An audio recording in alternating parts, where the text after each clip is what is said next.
जय श्री कृष्ण, जय श्री राम, जय माँ भगवती।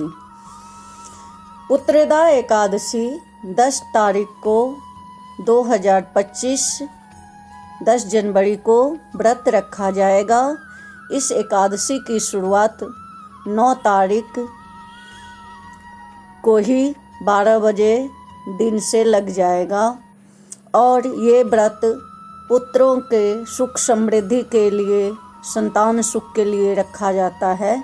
इस व्रत पर श्री कृष्ण को, विष्णु भगवान को, श्री राम जी को भिन्न भिन्न प्रकार का भोग लगाना चाहिए। धर्मराज युधिष्ठिर ने पूछा, हे श्री कृष्ण, अब आप पौष माह के व्रत के बारे में समझाइए। इस दिन कौन से देवता का पूजन होता है तथा उसकी क्या विधि है। इस पर श्री कृष्ण बोले, हे राजन, पौष शुक्ल की एकादशी का नाम पुत्रदा एकादशी है। इसका पूजन विधि से करना चाहिए। इस व्रत में नारायण भगवान की पूजा करना चाहिए। इसके पुण्य से मनुष्य तपस्वी, विद्वान और लक्ष्मीवान होता है। इसकी मैं एक कथा कहता हूँ, सुनो।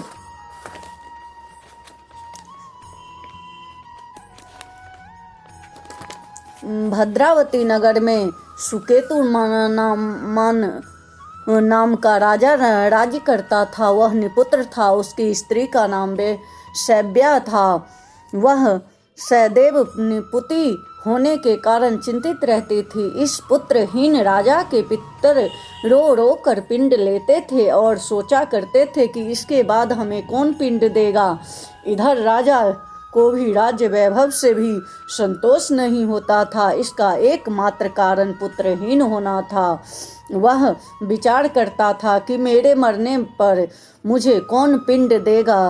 बिना पुत्र के पितरों और देवताओं से उत्तीर्ण नहीं हो सकते हैं। जिस घर में पुत्र न हो वहाँ सदैव अंधेरा ही रहता है। इसीलिए मुझे पुत्र की उत्पत्ति के लिए प्रयत्न करना चाहिए।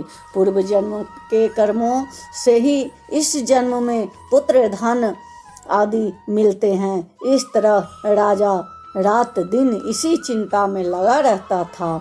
एक दिन राजा ने अपना शरीर त्याग देने की सोची, परंतु विचार करने लगा कि आत्मघात करना महापाप है। राजा इस तरह मन में विचार कर एक दिन छिपकर वन को चल दिया। राजा घोड़े पर सवार होकर वन में पक्षियों और वृक्षों को देखने लगा।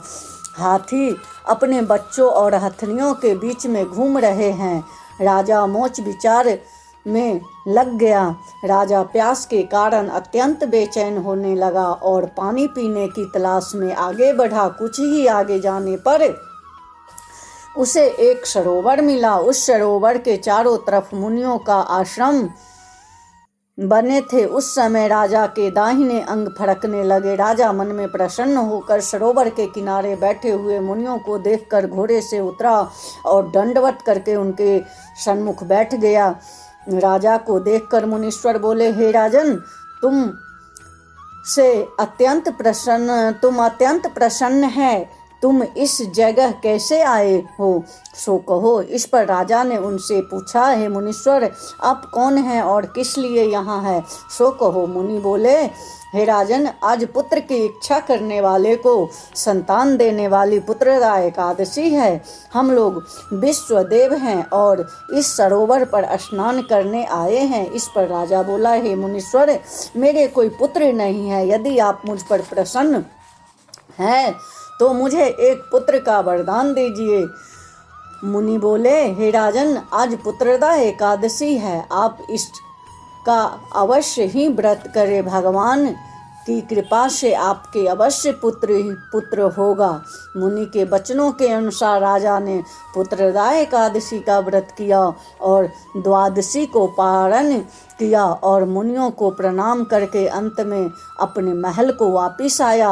अंत में रानी ने गर्भ धारण किया और 9 महीने के बाद उसके एक पुत्र रत्न पैदा हुआ। वह राजकुमार अंत में अत्यंत वीर, धनवान, तेजस्वी और प्रजा पालक हुआ। श्री कृष्ण भगवान बोले, हे राजन, पुत्र प्राप्ति के लिए पुत्र दा एकादशी का व्रत करना चाहिए। जो मनुष्य इसका महात्म्य श्रवण व पठन करते हैं उनको स्वर्ग मिलता है। बोलिए जय श्री कृष्णा, जय श्री राम।